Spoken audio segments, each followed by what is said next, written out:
Morning, I've been joined by two parliamentarians, and conversations that have been happening in Parliament. We'll get into that. Echo Vincent Sefua is the Member of Parliament for the Old Tafo constituency, and also Dr. Clement Apak is the Member of Parliament for the Busa South constituency. Doc Soluk? Kubasa? Kubasa. Okay. New York, Kubasa. You've done well, Echo, it's the same. Have been so. Echo, it's the same. Me Adam said no, you know, to me can be. Okay, but me to me can. That's also social media. Okay, so the census has begun. I want to give you a minute. That's your camera. Speak to your people in a language they understand. I want people to avail themselves to be counted and to also be vigilant for unscrupulous people who may get in there who have not been sent, because this is an important national exercise. That's your camera. Right, let me say a very good morning to you and to my cherished viewers, and most importantly to the good people of Old Tafo constituency. Let me state that, as we are all aware, population census So speak in a language they will understand. Just a country in your mother tongue. Madaroma Tafo ene pankrono fo adabraka man said the muina munim no mfie dubia no oman no nhye no kire se o se ye bibia fed population census potoka sam ye kan se ye bekenkan ye nyina na said ye emra no te no ye saade no de boa se de be ya se oman no wo adwenhye bia ma yen a ye betime use sa data no na etumi de apply nti Madaroma bebia mo bia na tafofo pankronofo ana adabrakafo ye nhyiayesofo moro market fo nyina yenye ya adwen se saa hyehyɛ ye nhyehyɛ a oman no de atokwan mu sie mfa mekan ye enu nti no awoso bia timi free ni fie mu anaso bia eyi ne pem eye na adwen se ye bekan no ne ye kan no a yetumi anya the accurate data oman no betimi e de akan ye ebio nso nkofo nso bi ayo oman no so mo to mo ho atum se omo nso be fasa bronya ho awe crackers nti de che ne se wan hwe yi a na yakwakofa obi a ono no enye member anas onka population census for no ho na ono so aba be de openti a yema yani nso enna ho se de be ya enkofa basabasa bi ama nti information centers e waterfo na aban pankro no honom ne nhye so information centers na Madaroma ye fa kwansa akonya so ne munna so de atudwa matafofo ne pankrono ne adabraka man nyina ati asese sa population census Madaroma obi antumi fa ne hunyim se de be a ebetumi aba be kra be he. All right, Doc, your turn. That's your camera. Busamena alengene buku yenenkala na pusi wa mena solu kai na de bika Dr. Clement Abasina Apak alena ABC wapole milene adani azokuma atava government wallet wadane jalla amajan chintimena ba mansan kuma an walne pilin kuma nu ba to be yiri amba jani yangapo ajan chini ati tame bulku yeninka telesodi achi nuba aboten zula ba masebla baranja nitan kuri alba adinyin to kuma sun baranja ne mena abas ba ton pinin sonsongla tele bola tinyem burkuma ya nganta anta ya scuba ta ya sina ta ya light ta ya anti ya twima atabemba mpaloko ane nipo bisnga kanya twima tomo bemba mpaloko kanya twima tomo charkunyen danja banya nyere pemitenka fitendema ala sodila abo bayate so ma kan salen koma nalunga gbeden na kanjar na donen na simbisa na apa mede vancha mamena agundu nalunga no somma ale party de mamena ni menanya kukeri ate ni BC asaduma simbisa radio wa na manya kukeri kuma de bas wa mena anyi baranja de bas bachini misem ka tuma wolin na ka kwane wolin na mata salan kuma anda yanchala kan na pu base nanya kukeri tin yavu na ma de yin ti bachini ale kulma amatimena babaranja me ba potenta gata atibatu basu la dawa mena alun wajamo tin de raton wa kunyoda nja amo ma to ma tere bala chin tenka tendemala ne bogo yoni an wale baltewa adi card wala opasane abo ne lebatom son songa Ntasia kakuma am balate tam ngambala transebe tendemalika dila kule teme me param te mena param tamba palan vare namle sangambala atajan tene ma puska wa mena liwe na wombolene tete ku chen songa te mena ayizu mazai manyene jam. Ah, it sounds like fellow Ghanaians. We're waiting. You know, both of us didn't understand, so we didn't know when he was ending. Yeah, But no, you understood no, when I but was when ending. he started the Bosamina, you know, more like the greetings, Right. vocatives, then you knew that he was coming to the end. So, right. yeah, you pay attention. We are expecting the president to speak to us after Ejura, but take a listen to the Inspector General of Police talking about the Bullion van protection and the new policy that they have. Today is the 1st of July. The IGP indeed promised that by the 30th of June, if the banks don't have the Bullion vans so properly made and fit for purpose, he will withdraw his men. He said that. Take a look into the IGP. Directive. We've met the governor and his team recently, and the issue was that the timing was too close to extent that they will not be able to import armored vehicles within these 2 weeks or 3 weeks. Meanwhile, IGP had already written to them as far back as last year, but they were pleading for time to enable them import. Meanwhile, they have some armored vehicles from the Bank of Ghana, which they are going to use it in a pool form to help the banks. And then we have also beefed up security, that this time not one person will be in a Bullion van. That's the Director General of the Police CID ECHO. So the IGP gave a timeline. The timeline has elapsed now. The song is being changed to 2 guards instead of 1. But the IGP was very emphatic. In fact, he actually sarcastically also said that there's no crime in heaven. I don't know if he's been to heaven or back, but he says even in advanced countries, crime exists. Now, this is the song we are singing. Earlier, the banks had been written to with a letter that says that by the end of 2023, and I'm sure the IGP was in the loop, so whatever informed his utterance to say that by the end of 30th of June, if you don't have the Bullion van, he will withdraw his men, should have been pressing. Why has the IGP not been a man of his words? Let me say a very good morning to you and to Dr. Park once again. First and foremost, I would want to clear a certain falsehood that you have peddled this morning. With respect to the fact that if there is an inquiry, that is a commission of inquiry or ministerial committee or what have you, it means that government is whitewashing these people, and for that matter, they will never be prosecuted.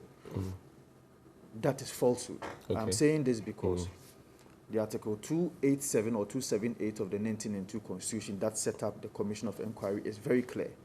And when there are adverse findings against any individual, against any person, as per the dictates of the Commission of Inquiry's report, it is the responsibility of the Attorney General who will now take that report or adverse findings to the High Court, because every decision or every statement that is supposed to be seen or deemed as a verdict or adverse findings of the Commission of Inquiry is synonymous to that of the High Court. So the Attorney General will now take that report to the court to enforce sanctions or to enforce the penalties thereof. So it is never true that we are using that to whitewash. So I like your swiftness to say that it is falsehood. But I mentioned that there's something that lawyers call double agony. Right. So you cannot start a fresh prosecution against a person. In any case, are you able to tell me the processes you are mentioning, if the Attorney General has followed up at least on the Ayawaso West Wogon Emil Short Commission report? Are you able to say what the Attorney General has done? What you are saying in beautiful English? What was the dictates of the findings of that report? The dictates of the findings of that report, to my estimation, did not say or did not give anybody that verdict that these people are supposed to be liable and for that matter are supposed to be punished. When really? it is when you find that in there, that is when the Attorney General enforces those sanctions. Okay. But I'm just saying that procedurally, the law is that the Attorney General is binded by law to take the adverse findings, if in fact the findings were adverse indeed, that these findings are supposed to be enforced against these personalities. It is on that basis that we can say that if the Attorney General had failed in that instant, then it is probably whitewashing. But I'm not saying... Were there any adverse findings in the Ayawaso West Wogon Commission sitting that you know of? I have not read the report. You have not read the report? I have not read the report. Okay, so there are adverse findings in them. Right. And there's a plethora of them. Right. Second question... That the Commission of Inquiry also gave penalties or sanctions? Exactly. In fact, gave directives on what should happen to certain individuals. Like it's what? in there. Like what? No, it's in there. So like what? You have not read it. I don't want to bore you with the details. Now, I'm saying that has the Attorney General taken action on those ones? It will only take actions when the Commission of Inquiry had clearly stated in its verdict that these people are liable for these conduct or misconduct. Right. And for that matter, they are supposed to be punished because the Commission of Inquiry is not clothed with the responsibility to punish them necessarily. But it is the High Court that is clothed with the jurisdiction and the power to be able to punish these But the people. Commission is equal to an High Court. It has the powers of a High Court. It is only when procedural, if you like, they are going through the processes or they are finding information from the people who appear before the commission. In that instance, they have the powers of the High Court. The verdict that is also given is also synonymous to a verdict of a High Court. But I'm saying that when they are supposed to be punished, it is supposed to be done only by a High Court. So then, what weight does the government white paper place on these adverse findings? Because we saw the government white paper, if you like, cancelling out some of the adverse findings. Government says they cannot agree. That is lawful, and that is lawful. Unless, of course, you are telling me that is unlawful. Because if you check Article 278, the government has every right to, as it were, to agree or disagree with the findings of a Commission of Inquiry. It happened with the Commission of Inquiry by, is it Jamefe also? Jamefe, with the so Commission, right. And I remember at the time President Mahama also outlined a number of statements, or if you like, things that supposedly was supposed to communicate that President Mahama was not in agreement with a certain kind of statements made by... I know Doc is itching to come in. But it is fine if the government decides not to, as it were, give a white report. So a classic example, for example, would be that you are a member of parliament now. Yes. If somebody slaps you now, and then the commission finds that to be offensive. Right. You are a member of sitting member of parliament. Somebody slaps you in the name of doing their security job. It's found out that the person is not properly so trained. The commission finds that that was offensive. But then the presidency puts a white paper, or government puts a white paper on it, suggesting that you were provoked, or the slapper was provoked to slap you. Is that not equal to whitewashing? That's what the streets are saying. With the facts that you are giving.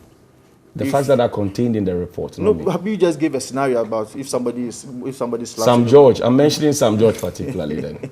so that you can situate it. Sam George can also go under law of tort.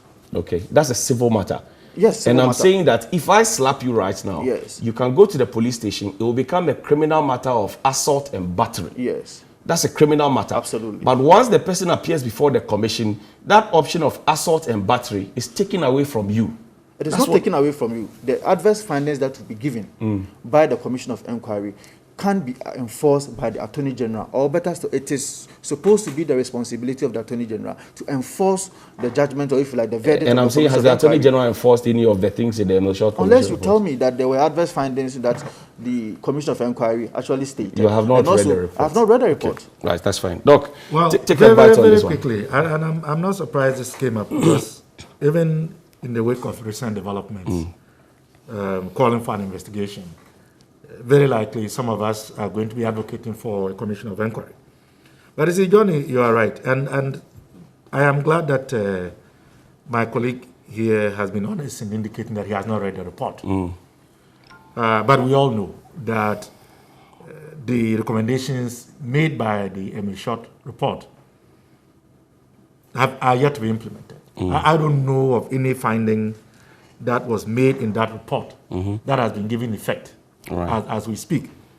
And then you gave what many know to be a practical and realistic example within the context of the assault of a sitting member of parliament in broad daylight. And those of us who follow the proceedings at the commission, the narratives and the narration of, the events and circumstances, clearly everybody is shocked that to date, nobody has been held accountable. I mean, Double is walking free. In fact, he is still holding the position that he held before. No sanction at all. We also remember recommendations about the said unit and the legitimacy of it, and the recommendation that it should be disbanded. Obviously, it wasn't.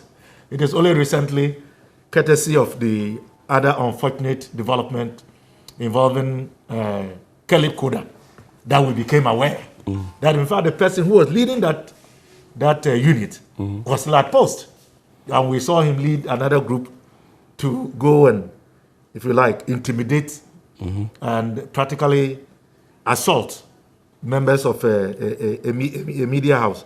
So in many ways, if Ghanaians have the perception that government has a tendency to use commissions to whitewash, the circumstances under which the Emil Short Commission report has been treated clearly offers them a basis to be able to draw such conclusions. And that is very unfortunate, because when these things happen, and those who are in charge of manning affairs of state, I mean, keeping in mind that even the Attorney General is appointed by the President, by the government. But he has a job to do. Yes. You see that people then begin to question their faith in the system as one that is free, fair, that they can trust. But you're in Parliament. You could, for example, have invited the Attorney General to come and tell you why one of your own was slapped. A commission sat, findings were made, and nothing has happened. In fact, as a matter of fact, you know that the Member of Parliament for Ningo Pram doesn't need anybody to advocate for him by his nature, his attitude. Severally, he has raised this issue. I know that he has actually done a full statement on the floor of Parliament, calling attention to all these issues and seeking the Speaker's assistance in ensuring that action is taken. He has done that, and it's on record. So why is nothing being done about it? Well, we don't decide what leadership in Parliament does, but you have the right to state your case and to make your argument. Okay. It is entirely possible that the issues he raised in his statements and the recommendations that he has made in terms of what he expects to be done post the Emil Short report will catch the attention of the Speaker. I see. Echo, let's go back to the Bullion Van IGP, his words, his warning, or shall I say threat, whichever one you choose. And now the different song that is being sung, that, okay, the Bullion Vans are not in, but we should have 2 police officers. I've seen military officers, I think 6 on the back of trucks, 3 here with their guns ready to fire, and they're protecting the cash. Why is the IGP not being a man of his words? Well, let me state that protecting cash is something that is very delicate, especially when you have people who can plan over a period of time to prosecute a certain agenda. Now, many a times I've seen Bullion vans with not even policemen or security, military personnel, but private security people manning some of these cash or some of these vans. Now, what it means is that as a nation, we need to take steps in ensuring that we protect the security personnel who have been manning these bullion vans. Now, I am surprised with the inconsistencies that is coming from the IGP, but I have some belief that the IGP, in the circumstances, would want to deal with the issues based on the facts that troops in every now and then. Now, initially, I remember when he said that if you are a financial institution, you need to provide a certain kind of bullion band before he would direct any of its personnel to come and man your bullion van services. Your service. Now, what I realized was that why would we have to wait all this while before some of these sanctions or some of these directives will have to be given? Because clearly we realize that when a policeman is sitting in front of just a pickup with just a gun, and you have about 5 or 10 people who are armed coming after you, definitely one security personnel or one policeman cannot face them. You put the life of these security personnel at risk. And I am just urging the IGP and the Ghana Police Service, and also even the military, if they so wishes that because of the rate at which these unscrupulous people are attacking bullion vans in this country, we need to be proactive enough so that we could protect citizens in that nature. Sometimes, because if you realize what happened on the street of Adedimpo. Yes, that place. Yeah, you realize that there was even a civilian that was attacked. Right. So what it means is that it's not just the security personnel, but there are other civilians who could also be attacked. So we need to be proactive enough to be able to make sure that we put in proper measures. And those proper measures will be that not just the provision of bullion vans, but also provision of adequate apparatus to be able to protect these security On that personnel. occasion, the policeman who was killed, and deepest condolences to his family, did not have a body armor. Yes. He did not have the helmet. Yeah. I know that it was a directive at the funeral of another slain police officer. The vice president, who's chairman of the police council, had said that forthwith anybody who was doing bullion van duties or any of those special duties will have those. Yes. Now, the IGP in an interview right after said he was going to look into why the gentleman was not wearing any of those protective gears. Interior Minister, also in a chat with Jifa Bampo here at TV3, had also said that they were going to look into it. 2-3 weeks on, and the findings have not come as to why the man was not wearing it, even though we had been told that he should have been wearing that. The deadline is passed, and now we are hearing a different story. We can be hopeful that within the shortest period of time, this investigation will be dealt with. But even the police personnel themselves should know that their lives matter.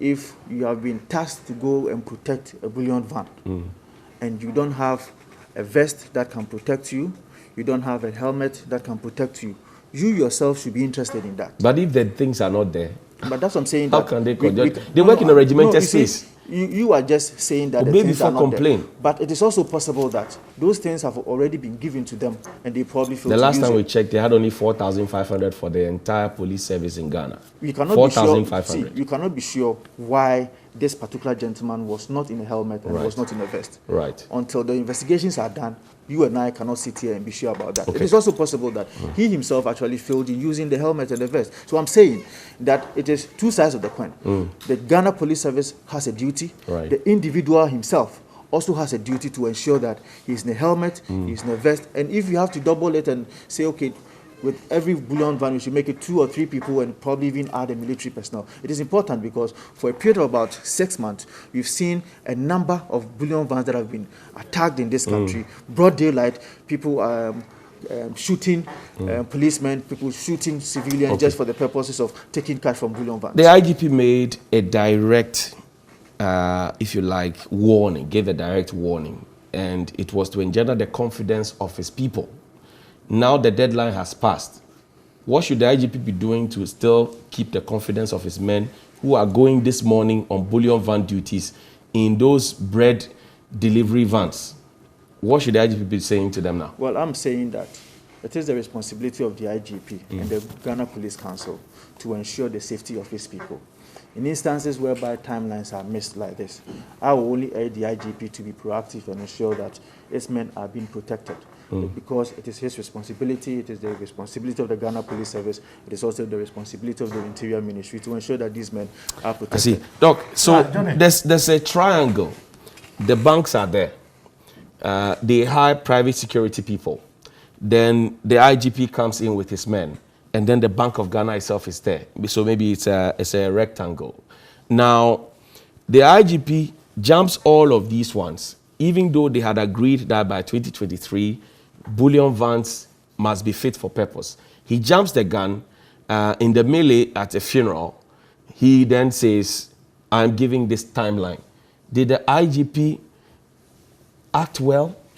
Well, let's be honest. I know that in the wake of that Bullion van attack in the environs of, Kolebu, I was here on your network, and I believe it was Bella who hosted that. That's right. This same issue came up, and I said that, that directive by the IGP that today, 1st July, was going to be the last time that policemen were going to escort Bullion vans. It was impracticable. It wasn't going to happen because the conditions and circumstances clearly would have made it impossible for that to happen. Because if you were to withdraw the police personnel, you are now telling the criminals that, this is a freebie. Even with the police personnel escorting them, we have seen what has happened. Right. So I thought that perhaps the IGP spoke emotively because of what had happened. He probably did not think about the nuances of the timelines needed to even arrange to get customized Bullion vans, shipping them down, and even those who are to use them, train them on how to use them, because these are specialized pieces of vehicles. It's not just anyone who can drive them, like we see within the context of what many have described as bread delivery vans. So I am not surprised that here we are, 1st July, it is not happening. And obviously he has to eat humble pie and has to find a way. So how does he do it? The introduction of 2 police escorts and that they are not to be seated in the van that is carrying the monies. Cash, right. They will be in another vehicle. You are now even telling me that there is also the inclusion of armed military. Yeah, I've seen that in town. Personnel as well. Yeah. So this to me is a stopgap measure. But that should not detract us away from working towards ensuring that our financial institutions have access to proper bullion vans. Because this phenomena that has started, there's every indication that it is not going to end anytime soon. I mean, the way it is happening in broad daylight, not just in the greater Accra region, but in different parts of the country, clearly indicates that the criminal element has seen this as easy pickings, and therefore they have monitored and they have come up with a system that allows them to be able to engage in these atrocities and then get away with their loot. So I think that the IGP obviously has eaten humble pie because it was just impractical. And it is only a fool who does not change his or her mind if the conditions and circumstances based on which you may have made a pronouncement.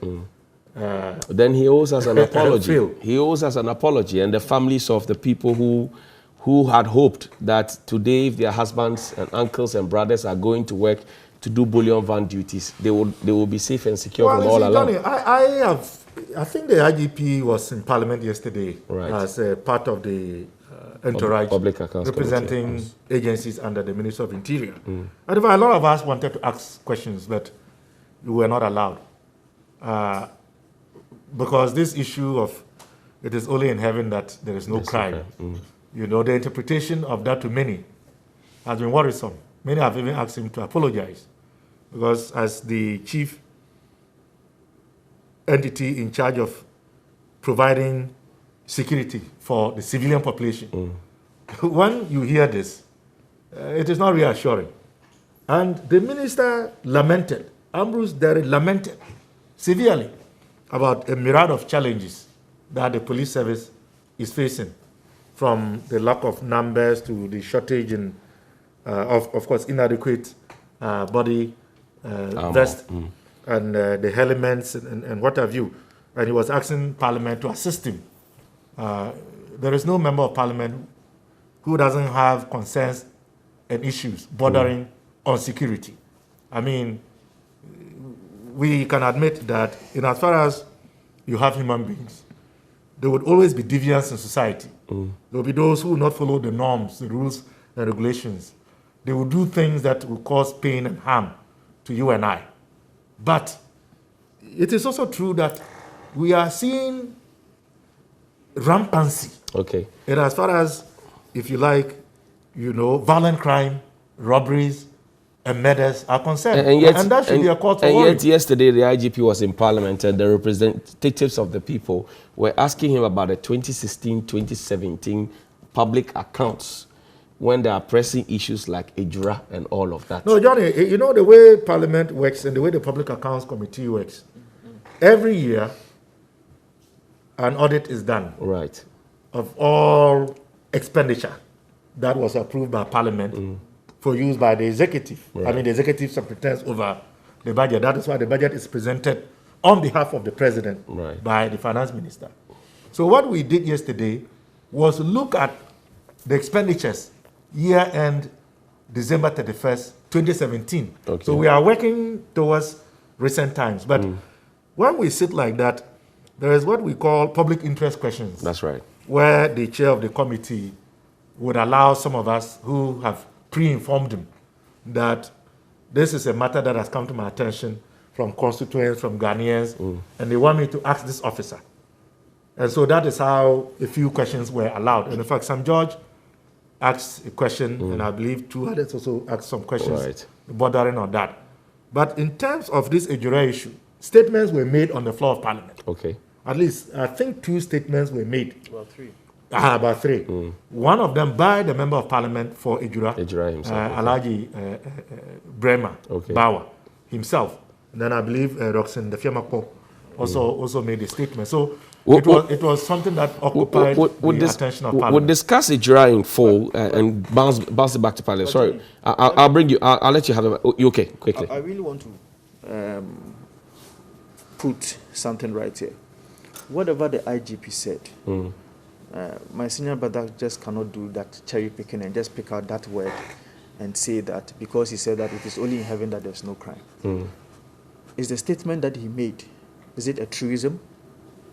That it is only in heaven that there are no crimes? Satan was sent down from heaven. Is it only for in rebellion? Ghana? Is it only in Ghana that we are having crimes? Absolutely not. These are statements of treason. Hold on. Hold on. I'm coming. I admitted that. Don't allow him. I did. I'm coming to the contextual meaning because he went ahead to state that he has condemned or he's condemning what has happened in Ejura.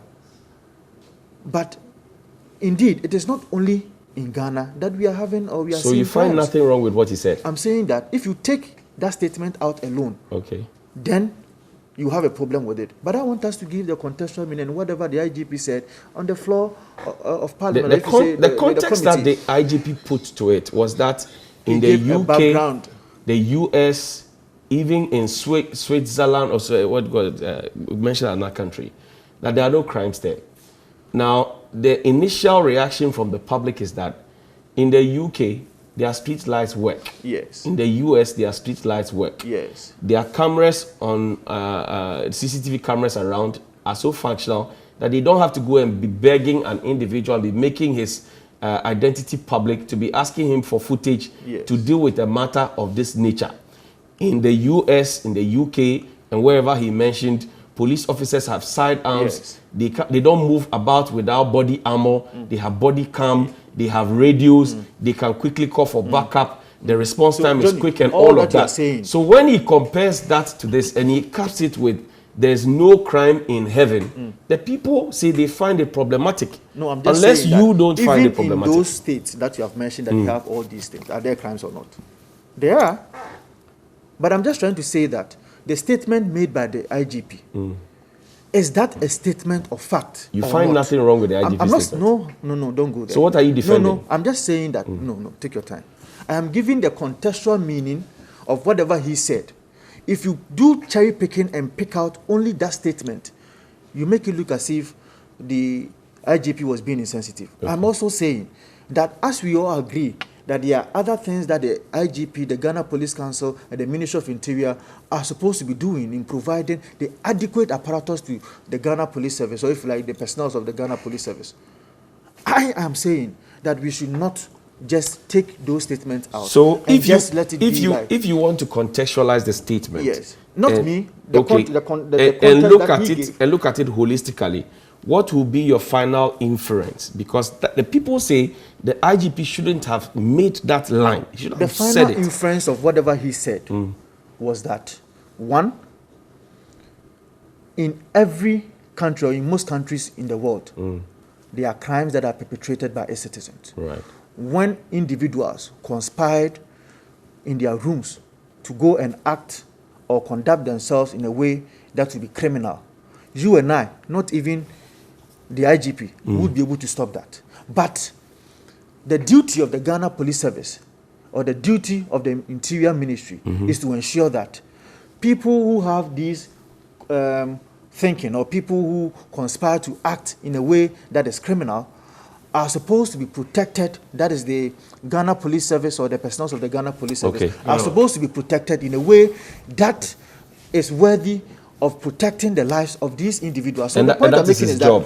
That is his job, absolutely. I But let's not just take out that statement and make it look as if that I gave the background. Okay. If you remember my... Let's not belabor it. Let's not belabor it. Let's move. I gave the context. There's one other angle, Doc, I want us to look at. Everywhere. There's one other angle I want us to look at. We've been focusing on the security agency, that's the police, and they seem to be taking all the flack. But there's also the Bank of Ghana that provides supervision. Now, the banks go and hire private security companies to come and cut their cash for them. They bring those pickups metamorphosed into bread delivery vans. Now, if I am the Bank of Ghana and my rule says, bring me an armored vehicle and let me put cash in it for you to go and transact your business, because without money, the banks can't transact business. And I take a bread delivery van to the Bank of Ghana this morning, and they pack it with cash. Shouldn't we be holding the Bank of Ghana accountable? Yes, we should. We should. I mean, I think that is why, in terms of policy direction or going forward, the decision was made that the proper piece of equipment, in this case, a properly constituted bullion van, as is recognized and meets global standards, ought to be what we should be using. So yes, the banks also have a responsibility. I think the issue in contention is the timeline that was given. Right. And the timeline too has been affected by the recent surge in these types of crimes. So quite honestly, we are dealing with situations that hitherto we didn't have to contend with. So we can agree that it is a problem. And all the stakeholders obviously must be serious in executing their part of the responsibility. Right. Because that is all we can wish for. Okay. But we need the money. The banks must operate. That's right. Around this table, there's some amount of unanimity as to the roles that are supposed to be played by each of these agencies. Stakeholders, right. Now, the supervisory or the supervising ministries, that is the Ministry of Interior and Ministry of Finance.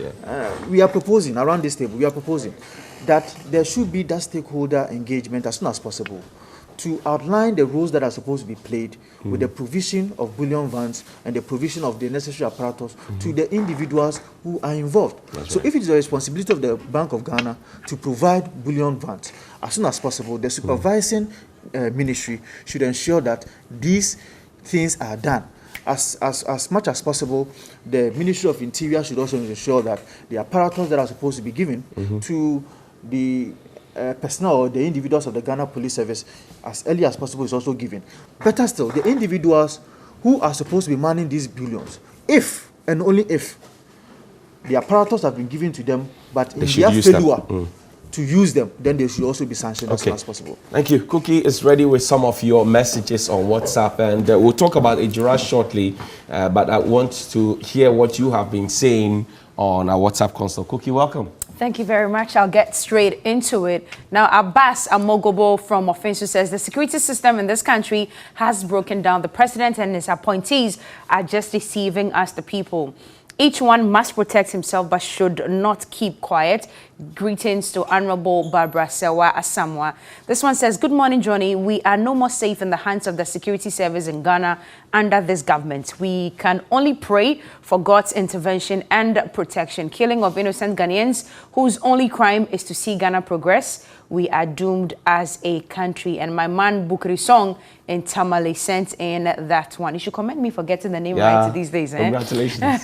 Thank you. Now, this one says the only people who are not happy that the problems facing our communities are highlighted are the foot soldiers of the intolerant Ekufuado government. Ahmed from Wale Wale sent in that one. Good morning, Johnny. Wale Wale runs to Shatta Wale. I know, right? Good morning, Johnny. With the way things are going in this country, Ghanaians will start fleeing from the country to seek refuge in other countries. But a while ago, Ghana accommodated more refugees. And if for once our politicians cannot think about themselves as ordinary citizens of the country, everything would just be getting worse as they don't think about us, the ordinary Ghanaians.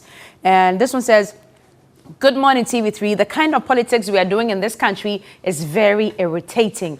Almost everything in this country is politicized. Some journalists are part of the politicization of issues. So can't we use any other headline apart from fix the country activist killed? Condolences to his family and friends. Master Planner Jr. in Kintampo sent in that one. Now, Hadi from Pig Farm says, the silent movement of a tiger is not foolishness. It is a calculation of accuracy. The action of the security forces in Ejura leading to the death of about 3 or more innocent people is not right under the Constitution. The security forces are fast becoming killer squads, and that is dangerous for our democracy. Shame on the soldiers. Allah save Mother Ghana. Good morning, Johnny. This MPP government is the only government in the whole wide world who doesn't punish wrongdoers. Kweku sent in that one from La Paz. In fact, the police need total overhaul of their armory. The arms and ammunitions are all expired and needs to be replaced in totality. Hey. These guns are not serviced and they are all worn out.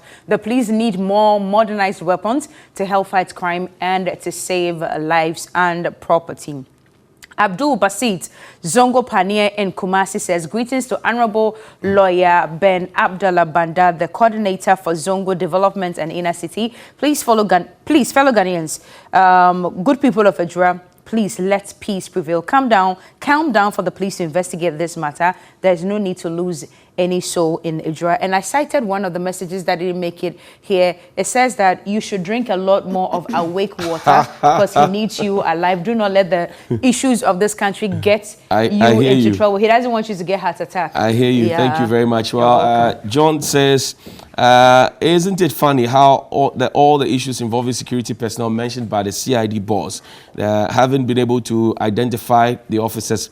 Why don't they take the details of officers enlisted for any operation? They don't take into account the number of ammunition given to these officers. So once any falls short on return, they can be questions. Is this Ghana? Unbelievable. Good morning, bro. He's asking about standard operation procedure. Is there an obligation for members of parliament of the MPP to defend the government and even state institutions on every and any issue? Echo, you were a champion of public interest. So what has changed? That's Ambassador Sam Piale is asking that. Carl says the banks should be closed if they can't provide bullion vans. If banks were closed because they couldn't make the minimum wage, the minimum requirement, and others too can't protect the money. You are saying so. I buy a debate, you know. If I were a bar, right, I'll run away. Good morning, Johnny. The police is saying they have recovered some arms and some bullets. It's a cover-up, as a cover-up for the wrongdoing of the soldiers. It's a complete cover-up. That's B sent that one. Alaji Hamza in Pig Farm says, it's a fact that the state of insecurity and the culture of impunity in this country has become one too many, and the earlier something is done about it, the better. Government has the responsibility to protect life and property of its citizens, but I am afraid government has failed in this direction. I'm not surprised because we have an IGP who tells us that it is only in heaven that one cannot find crimes, and he still remains at post, being paid by the poor taxpayers' monies. God have mercy. Let's take a quick look at what's been happening in Ejura. I'll come back and wrap up on that conversation.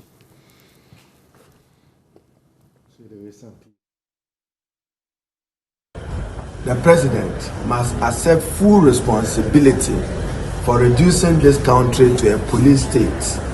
No respect for fundamental human rights and freedoms, no respect for the dignity of man, no respect for the liberty of Ghanaian citizens, and no respect to the constitutionally guaranteed right to life, which is a first generation guaranteed constitutional right. The Tamale South MP would rather want an independent commission of inquiry be set up, arguing the current directive will lead to a cover-up. The president's instruction is for a ministerial commission of inquiry. We reject it.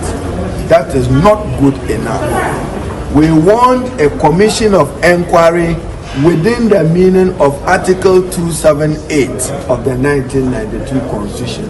The president must appoint a sole commissioner or two or more persons to support a commissioner, just like the Emil Short Commission, not a ministerial commission of inquiry.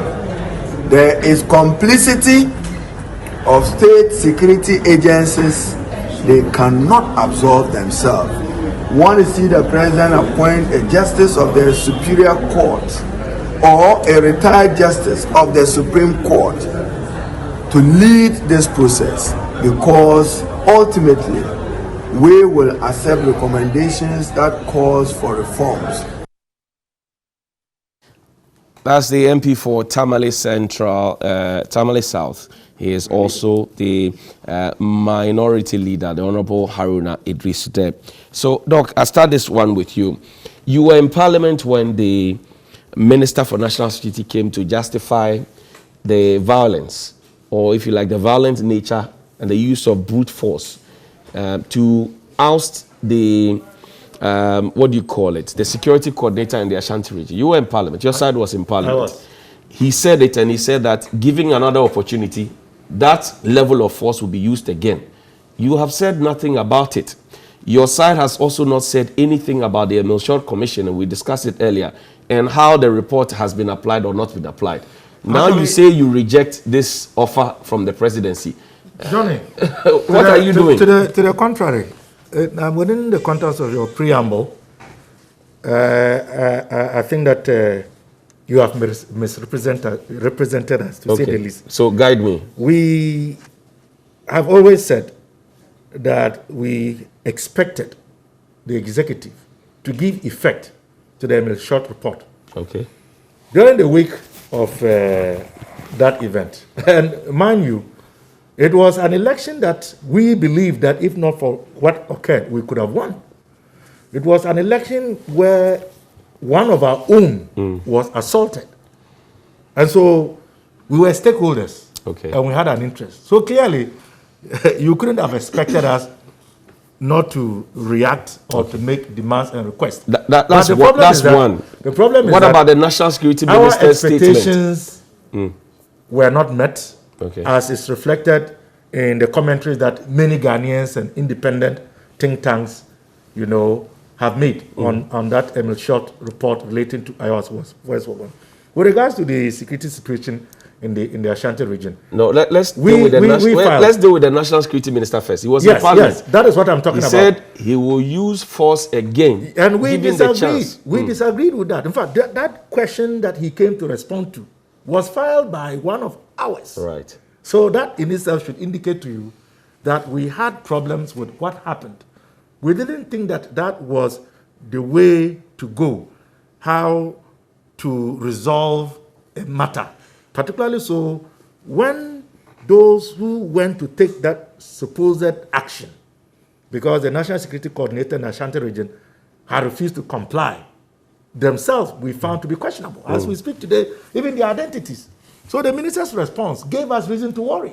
Because essentially, what the minister sought to say was that if there is a disagreement or somebody has stayed beyond their welcome, one can use unlawful means to eject the person. So we raised a number of questions around that. Couldn't you have reported this matter to law enforcement? Didn't we have a regional police command in the Ashanti region? Was this the only option available? And he himself admitted that no. But then he went on to say that if he had to do it again, he would do it the same way. So there's no repentance. Tells you that the minister is telling Ghanaians that he is the law unto himself. And the way and manner that he chooses to get results, whether legitimate, acceptable or not, is what he's going to do. What's and Parliament's, that is part of the problem that we are facing in this country. What's Parliament's position on that, particularly when we saw also soldiers for the first time in our national life invade the chamber? And you both know the rules. If you are not a member of Parliament, you cannot step into the chamber. Johnny, you see, I am glad you are raising all of these issues. All these issues that you can chronicle. From the very day that Akufo-Addo Bawumia took over the governance of this country, beginning with the assault of Nankabrus, segueing to the first attack on the Ashanti Regional Security Coordinator, going all the way to the registration exercise, to the elections, and to Ejura, we as a minority, as NDC, we have raised the concerns, and that is why many Ghanaians are worried. At the time that we were raising some of these concerns, many in civil society, religious groups, and trade unionists perhaps saw this as opponents of a governing party raising issues where they shouldn't. Now the chickens have come home to roost. But we don't. Everybody is saying what we are saying. But we don't measure efforts. We measure results. But what you are saying, we raise concerns, amount to efforts. Johnny, what has been the result of the man? Because you are a powerful body in Parliament. That is exactly what we have been doing. So where are the results? Show us the results. We have been raising the issues. We are hoping to get the support of Ghanaians, because you know the way our political structure is. It's the executive that controls the security establishment. And that is part of the reason why we are where we are. And we talk about the issue of Ejura, for example. Who made the decision to deploy armed military officers in a process that anticipatedly would have to do with crowd control? Where did they get the weapons from? What were their instructions in how to relate to the situation? And who are they? Were they professional? And this is why our leader is saying that, look, this is something that should go beyond a ministerial inquiry. I mean, we have reason to worry about even the outcome of a commission of inquiry, as we are calling for. But at a very minimum, the commission of inquiry allows for a much more holistic interrogation of what happened. And then what, so and then what next? If at the end, and then what next? Even if at the end, what we expect those who are manning the affairs of state on our behalf to do is not done, the truth will be there, as you cited the examples within the context. But family members would have been dead. Yes. So what is the essence of the truth if my family is dead? We will try to reconsole them. We will try to mobilize. But there's one ultimate way of bringing this crisis in the area of security and lawlessness, which began in January 7th, 2017, which is what? And is continuing to an end. Which is to vote out MPP and whoever they are going to bring in 2021. We are 3.5 years away from the election. You are calling for votes. What else do you do in a democracy? I mean, it is not... Okay. The Constitution doesn't allow us to take up arms. Is that the option you are telling us? And I'm not telling you anything. I'm asking you that you are in Parliament. If you keep telling us that you'll be making statements and the people can't feel the effect of the statements you are making in terms of results, and nothing seems to be changing. National Security Minister, what option do we National have? Security Minister comes to say, he himself, a parliamentarian, says that what I'm going to repeat the use of force if I get the opportunity again. You should be asking more tougher questions. What do we do? Ask multiple questions. Go and look at the plethora of questions that we have filed. I can tell you that alone, I have filed in excess of 40 questions. But Dr. Park, you as a side, and thankfully look at the structure of our parliament now, 137 plus 137 plus 1. You have a lot of power.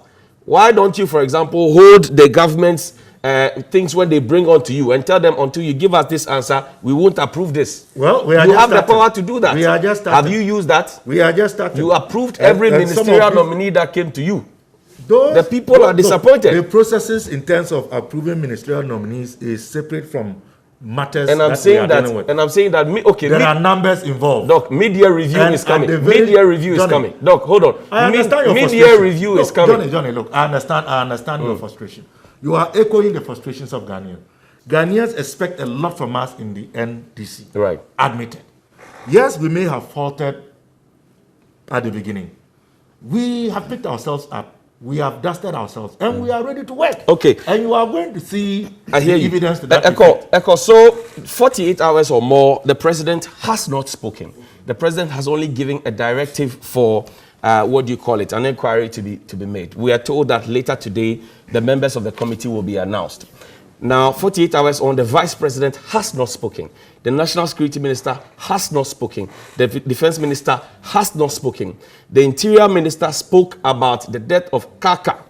But on the two, I'm yet to hear specifically on the 2 more that have died. Why is the president silent? Because the president was not silent in the case of George Floyd, the Nigerian army commander that died. He's been speaking and tweeting. Why is the president not addressing the nation? Communication is just about words. Okay. What's the job of the Minister of Information? The Minister of Information is supposed to be the chief spokesperson of the government. He has officially spoken about this. He has officially indicated that government in its entirety condemn what has happened in Ejura. It was interesting listening to the minority leader, a very good friend of mine, when they are now telling us that they are not interested or they are rejecting a ministerial probe. Before the Emil Short Commission, the NDC led by their General Secretary vehemently stated on radio and TV that the Commission of Inquiry, as stipulated in Article 278 of the 1992 Constitution, will not be able to do anything, if I should put it the least, in unraveling the issues that happen in Ayawaso West. Now, my point is, if you check the 1992 Constitution, the Article 278, it states 3 things that are supposed to be satisfied before there's an establishment of a commission of inquiry. 1, the president will have to be satisfied that it is of public interest, and for that matter, there should be a commission of inquiry. 2, the Council of State should be able to advise the president that there is a matter that is of public interest, and for that matter, there should be a public inquiry. And the third one, hold on, the third one is that there should be a resolution in Parliament or from Parliament. You think we are not gotten there yet? I'm saying, why is the minority leader who is in Parliament not using the 3rd clause of the 278, move a motion in Parliament so that there will be a parliamentary inquiry into whatever has happened in Ejura?